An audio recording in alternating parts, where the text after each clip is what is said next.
간단한 API를 하나 만들 건데요. 먼저 여기 폴더에 models라는 폴더를 하나 만들고 그 내부에 user라고 하는 파일 하나를 만들도록 하겠습니다. 그리고 여기에는요, 모듈 엑스포트에서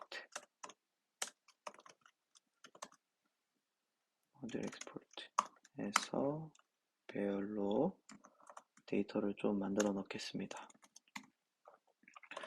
user id는 하이하이하이, 그리고 패스워드는 패스워드 1, 2, 별, 인포는 하이 느낌표. 이렇게 해서 얘를 조금만 좀 바꿀게요. 네. 바이고 이거죠. 네, 이런 식으로 해서 실질적으로 지금 데이터베이스를 연결해서 사용할 것이 아니기 때문에 데이터베이스로 활용할 수 있는 파일 하나를 좀 만들어서 사용하도록 하겠습니다. 네, 이렇게 두고요. 그 다음에 인덱스 문서를 한번 수정하도록 하겠습니다. 이전에 작업하셨던 건 지워도 되고 Alt 슬래시 눌러서 이렇게 주석 처리하셔도 됩니다. 자, 그러면 한번 시작해 보겠습니다. 자, const express require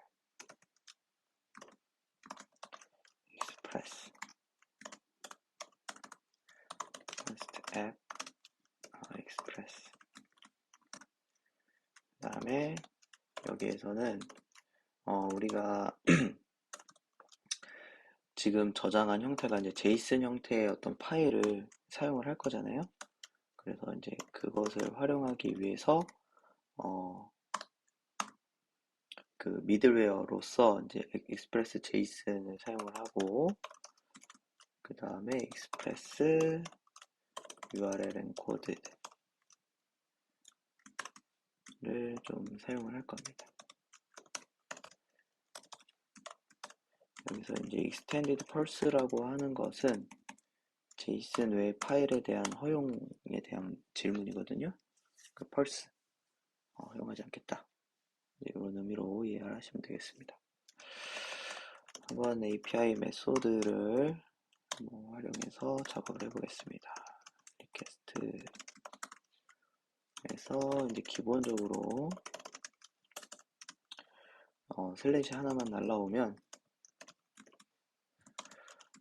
헬로 월드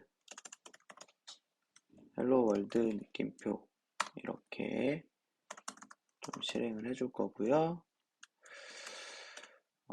그 다음에는 이제 약간 유저 값을 아까 전에 모듈 익스포트 해서 파일을 저장한 것이 있었죠. 그것을 이용해서 한번 만들어 볼 건데요.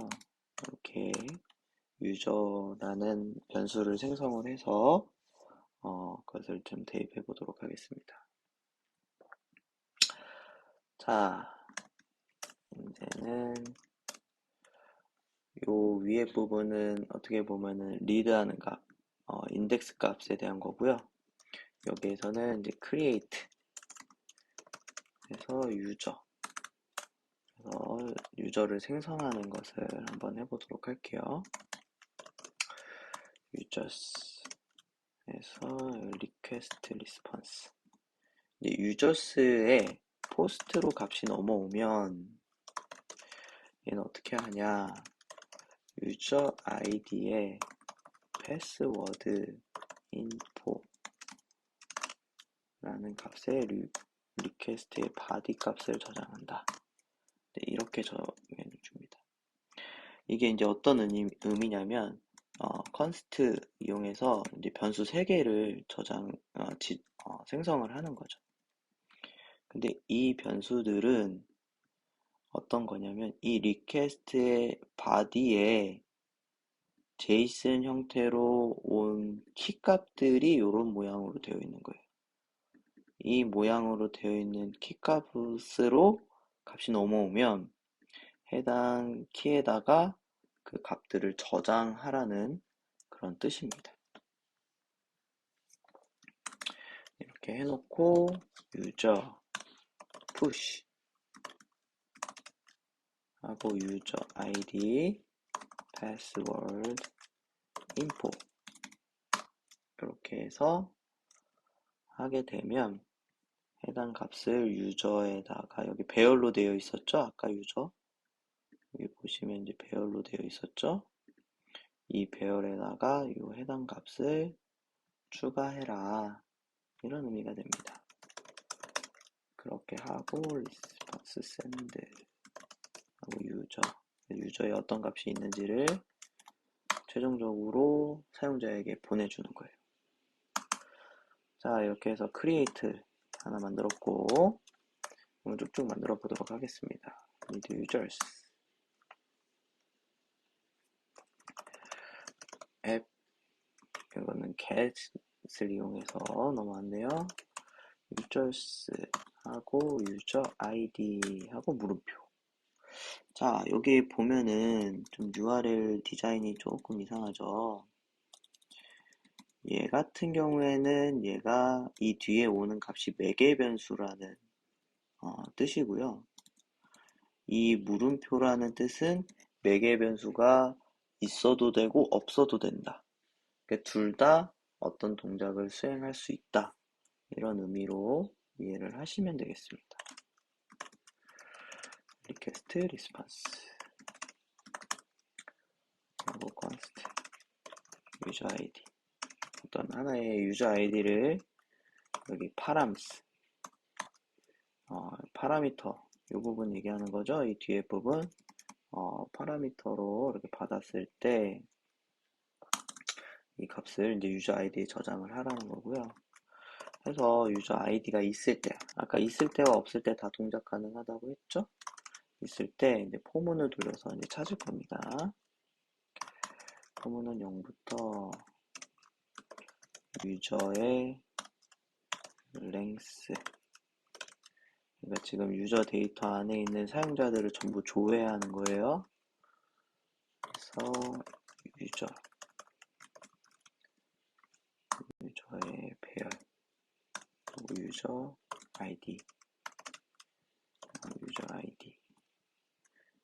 이렇게 하게 되면 유저의 배열에 있는 유저 아이디 값과 지금 여기에 매개 변수로 온 유저 아이디의 값을 비교해서 만약에 같으면 같은 것을 찾았어. 그럼 리스폰스 샌드 유저 에다가 배열에다가 이렇게 저장을 하면 됩니다. 쉽죠? 네, 스테이터스 만약에 이제 해당 유저 정보가 존재하지 않으면 404를 출력하고 user not found 이렇게 실행을 하고요. 만약에 찾았으면 유저 정보를 보내주는 실행을 하게 됩니다. 자, 이번에 이제 마지막으로 delete 유저 만들어 보도록 하겠습니다. delete라는 메소드를 이용해서 값이 넘어오면 유저 아이디 여기 뒤에는 물음표를 붙이지 않을 거예요. 그냥 물음표를 붙이지 않았다고 해서 전체를 지울 수는 없잖아요. 이렇게 하고 게스트 리스폰스 네, 여기서도 포문을 돌릴 겁니다. 좀 비슷하니까 복사를 해서 좀 수정을 해볼까요? 여기에서 이제 여기는 id 값이 있을 수밖에 없으니까 id가 있는지에 대한 조회를 하지 않아요. 자, 그래서 바로 포문으로 넘어갑니다. 네. 이게 줄바꿈이 좀 마음에 들진 않지만 그냥 할게요. 자, 이렇게 해서, 자, 여기는 똑같습니다. 똑같고, 대신 여기에서, 이제 여기는 이제 변수를 따로 저장을 하진 않네요. 그래서 리퀘스트 파람스의 유저 아이디를 보고, 이 다음에 이제 대응이 조금 다릅니다.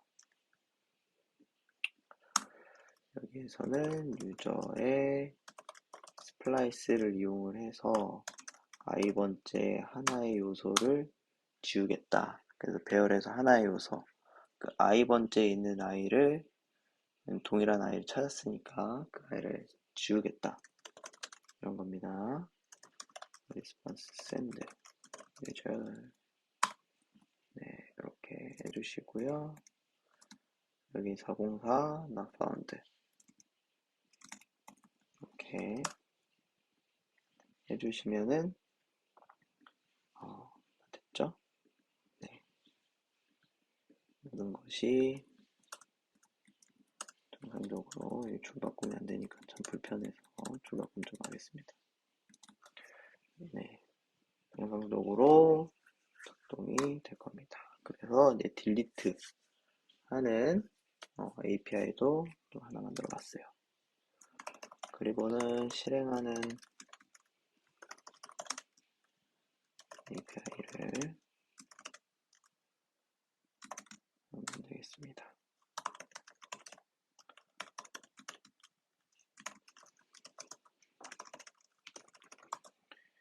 네. 여기에 뭐 어떤 메시지 쓰는 거는 뭐 전혀 상관없어요.